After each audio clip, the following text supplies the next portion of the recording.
Praise the lord. ప్రభువైన యేసుక్రీస్తు నామంలో మీ అందరికీ శుభములు తెలియజేస్తున్నాం.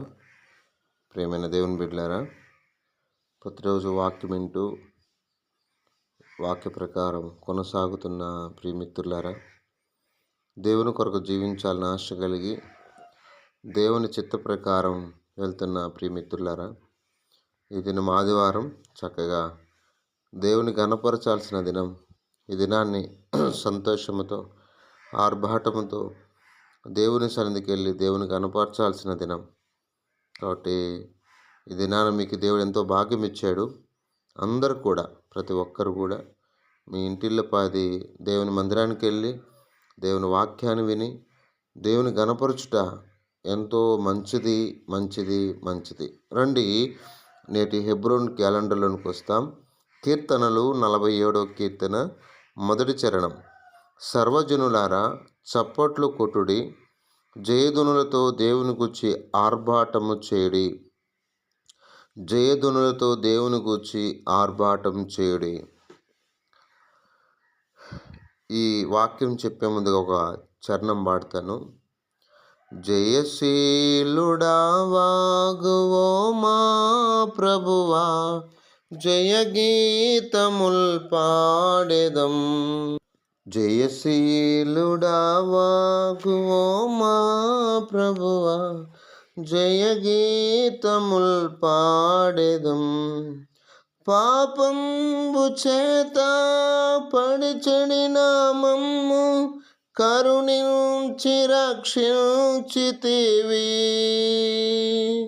పాపంబు చేత పడిచెడిన మమ్ము కరుణించి రక్షించితివి. కృతజ్ఞత చే హృదయాము నిండే స్తుతింతుమో మా ప్రభు. కృతజ్ఞత చే హృదయాము నిండే స్తుతింతుమో మా ప్రభు. జయశీలుడా వాగువో మా ప్రభువా, జయ గీతముల్ పాడెదం.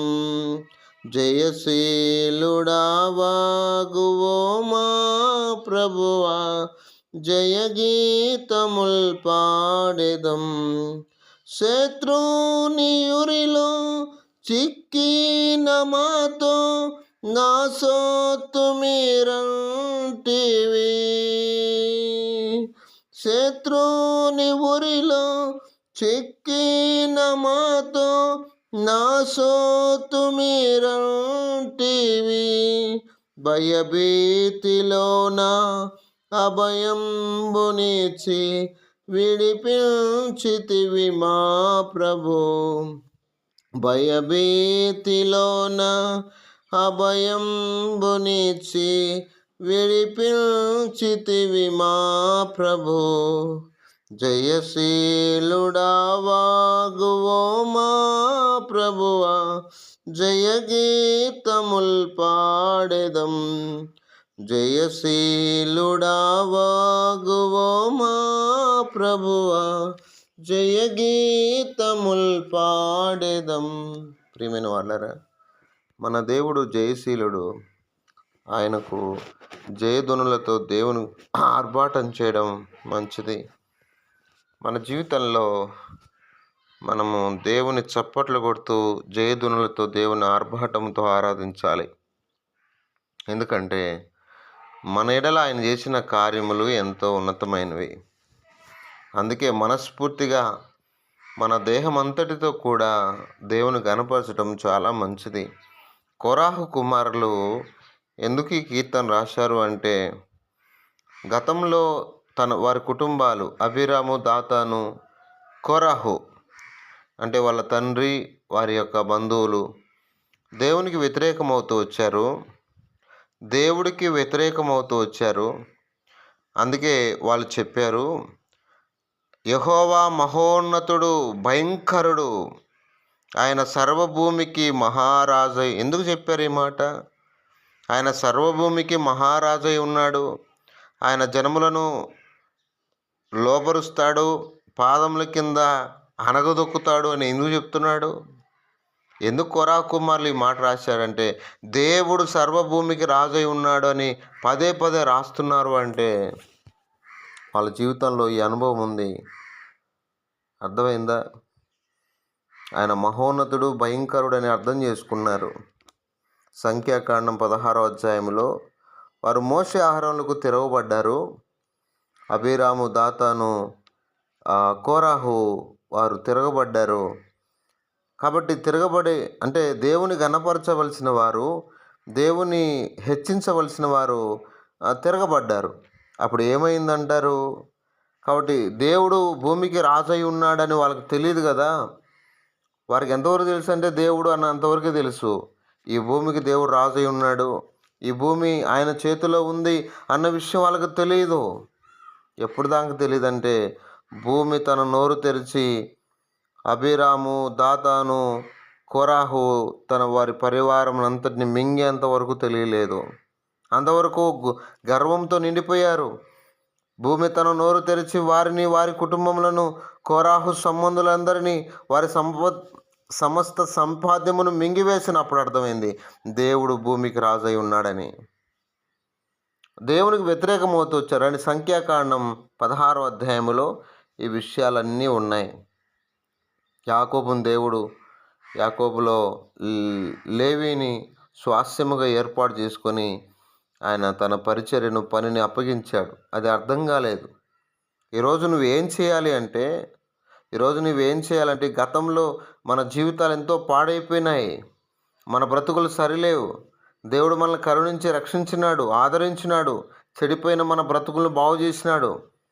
యాకోబును దేవుడే కనికరించినాడు, యాకోబును దేవుడే మార్చినాడు. యాకోబు బ్రతుకును, యాకోబు జీవితాన్ని నిరాశ నిస్పృహలో, ఆదికాండం 28వ అధ్యాయంలో నిరాశ నిస్పృహలో ఉన్నటువంటి ఆ అడవిలో, అరణ్యములో ఉన్న యాకోబును దేవుడు దర్శించి, యాకోబును ఎంతగానో ప్రేమించి, యాకోబును తన స్వాస్యముగా, సొత్తుగా దేవుడు చేసుకున్నాడు.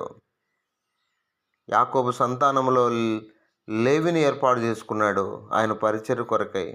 మరి లేవి మీద తిరగబడితే, అహరోను, మోషేల మీద తిరగబడితే దేవుడు ఊరుకుంటాడా? ఊరుకోడు. మనందరం చెడిపోయిన వారమే, పడిపోయిన వారమే. దేవుడు మనకు ఇచ్చిన పని చేయాలి తప్ప మన ఇష్టానుసారంగా చేయడానికి వీల్లేదు. మరి ప్రియమిత్రులారా, చప్పట్లు కొడుతూ దేవుని జయజోనులతో ఆరాధించాల్సిన దాతాను, అబీరాము, కోరాహులు వ్యతిరేకమయ్యారు.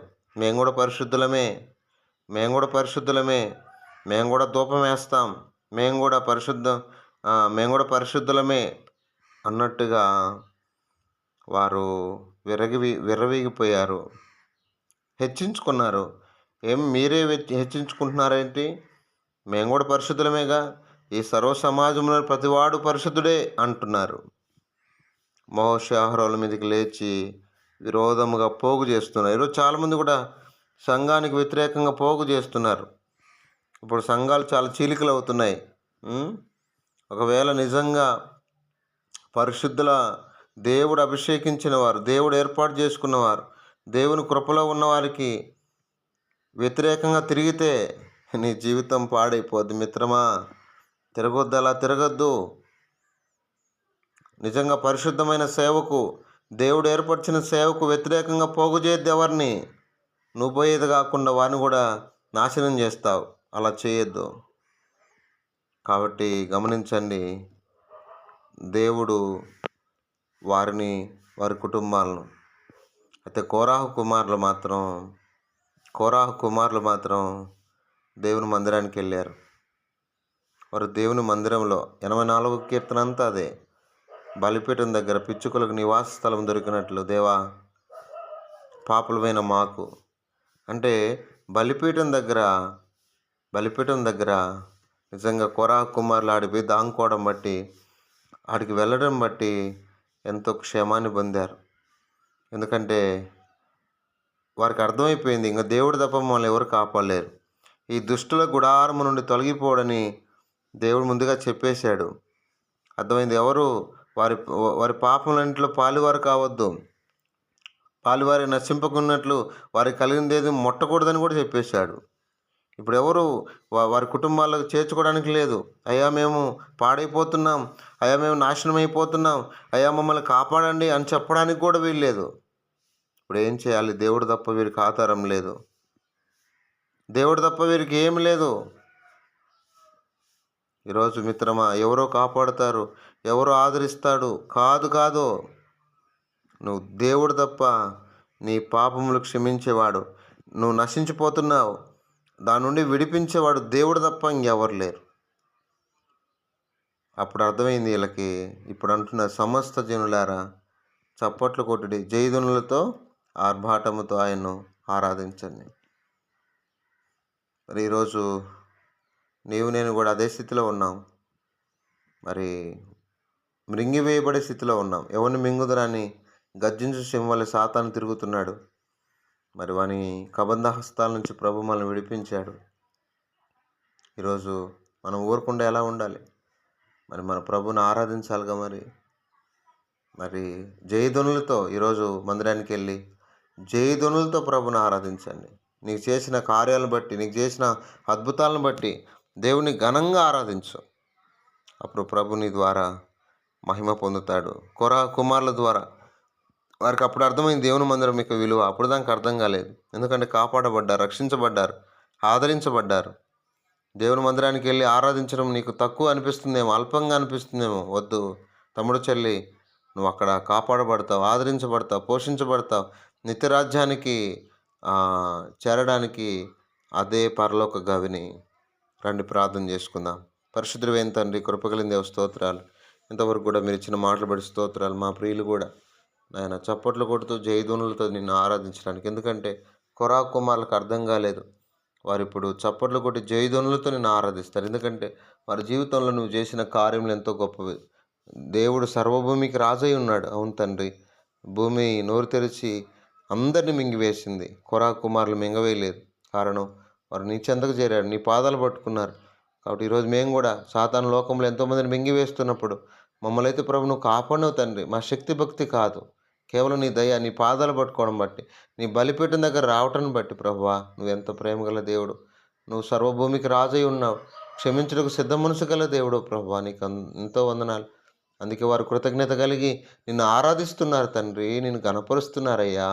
మా ప్రియులు కూడా ఏదైనా మందిరానికి వెళ్ళి చక్కగా నిన్ను ఆరాధించడానికి సిద్ధపరచండి. ఆనందముతో గంతులు వేయడానికి సహాయం చేయండి అనే విషయాలు నీ దయను కోరుతూ, అనారోగ్యంతో ఉన్న ప్రియులందరినీ కూడా జ్ఞాపం చేసుకోనండి. పాలు మారుమనసు కొరకు ప్రార్థన చేస్తున్నాను.